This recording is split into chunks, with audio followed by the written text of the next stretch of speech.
2000's Final Destination. Today we're going to talk about this movie, specifically on VHS, this copy I have in my hands. Not only are we going to review the movie, but we're also going to take a look at everything that comes before the movie on the tape. Let's get into it.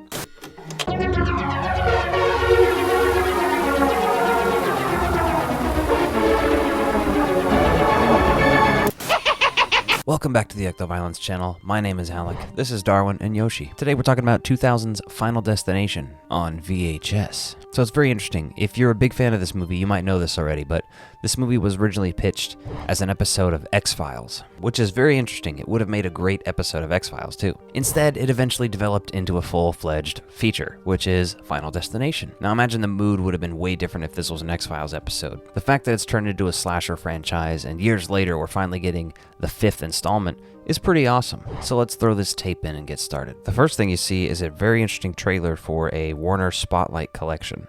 Bunch of different tapes, Final Destination included. There's a really interesting and very dated New Line eBuzz commercial. You gotta see this thing to believe it. Where can you get the latest, hottest, and coolest word on what's new?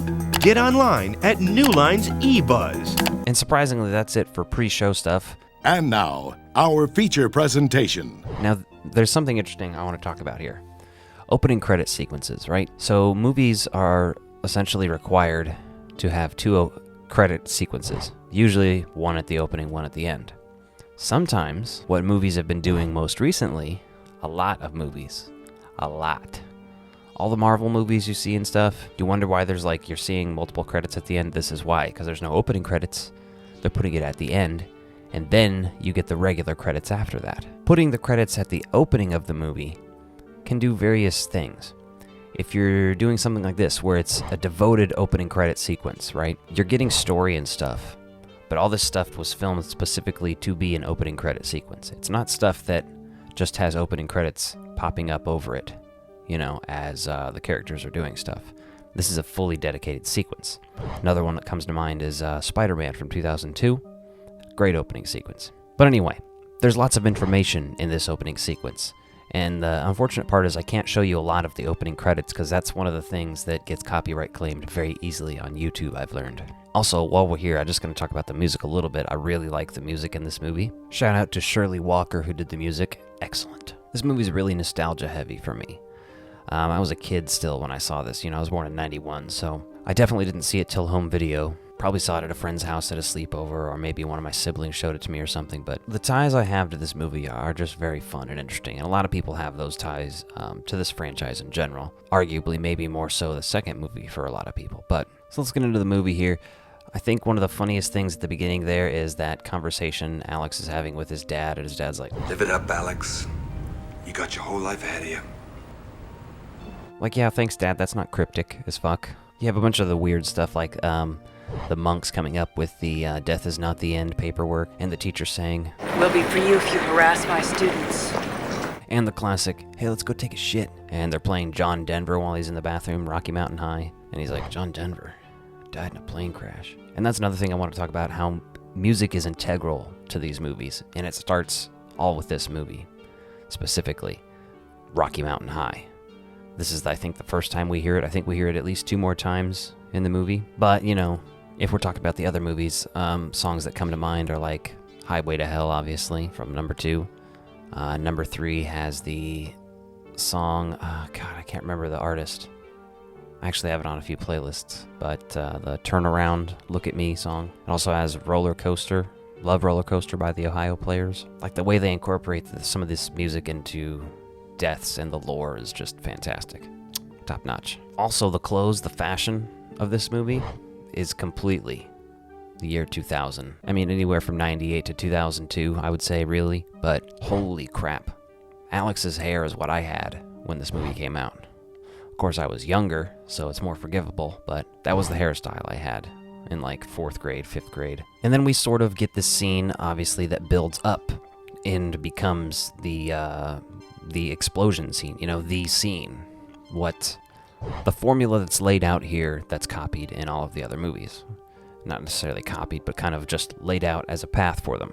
And it's executed really well, if you ask me. You have all the signs there, basically being asked to switch seats, the thing breaking. I will note, though, watching this as an adult, I find how long it takes for the plane to take off before it finally actually explodes to be a very long scene, in comparison to how long it takes once the doors close and the plane explodes and they're all just kind of hanging out in there.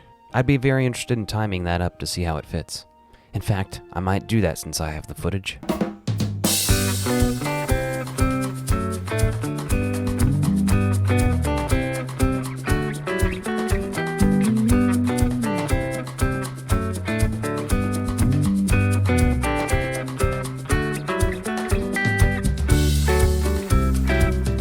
So then they're all getting interviewed by the police after the explosion, the actual explosion.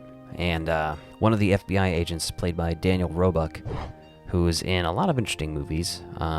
Main one I recognize from is River's Edge, which if you haven't seen that movie, go check it out. He's like one of the main characters in that movie, though. Nothing is solved there with the FBI agents, so we skip forward 39 days, and they're sort of having a memorial service / graduation at the same time. And then we get the second appearance of Rocky Mountain High when Todd is in the bathroom and he's about to die. And yeah, this is a very messed up scene with the clothesline in the bathroom.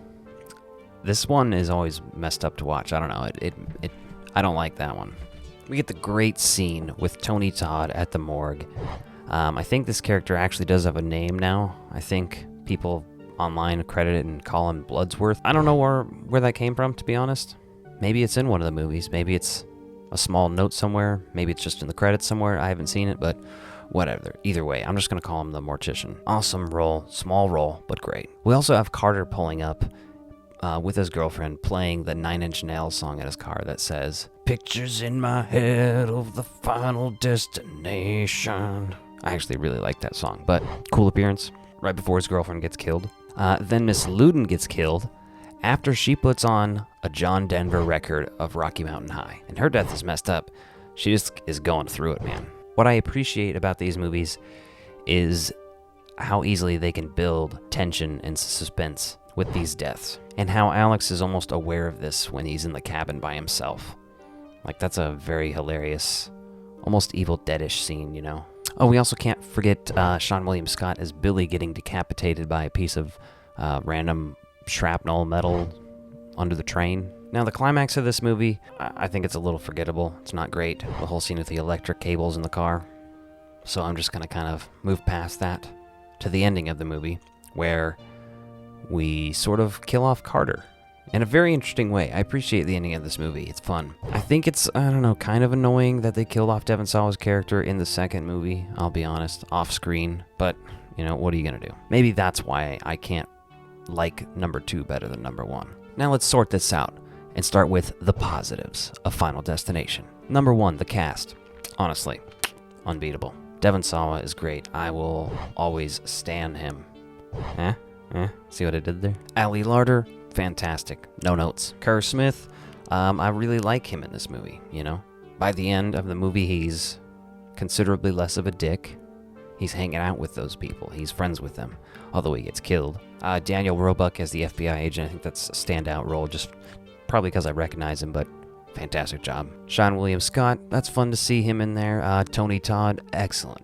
Great. And the last one that stuck out to me was Kristen Cloak, and she's Miss Luden, particularly because she's also in Black Xmas, the 2006 remake, and she was also in a couple episodes of X-Files, so that's just cool because this started out as an X-Files script. Next up, the kills. The kills are excellent, especially for the new sort of style of slashers that we were getting in the late 90s, early 2000s, thanks to Scream, you know what I mean? The plot and the formula, the way they build everything up, the tension, all that stuff, great, excellent. The music, and not just like the score, but the actual music and how it's tied into the movie itself. I love that stuff. And the only negative I'm going to have, while we're on the subject, is just going to be that I think the climax is a little lackluster. It's the only reason I can't give the movie a perfect score, because everything else I think is fantastic. Before I rate this one, why don't you jump in the comments down below, let me know what you think of Final Destination. from 2000? And are you excited for Final Destination Bloodlines? Final Destination is going to get a 4.5 out of 5 hearts for me. I really love this movie. I think the ending could have done with a rewrite, maybe. Other than that, and I don't mean the very end, by the way. I mean, like, the climax, I'll say, not the actual ending. The ending I thought was great, but it's fun. It's fantastic. Coming up, I will be reviewing Final Destination 2 on VHS, Final Destination 3, probably DVD, 4 and 5 on DVD as well. I have previously talked about Final Destination 3, the special features, the Choose Their Fate edition. Check that video out if you haven't. It's doing really well right now. And if you like this video, be sure to check out this one and hit that subscribe button. Thanks for watching.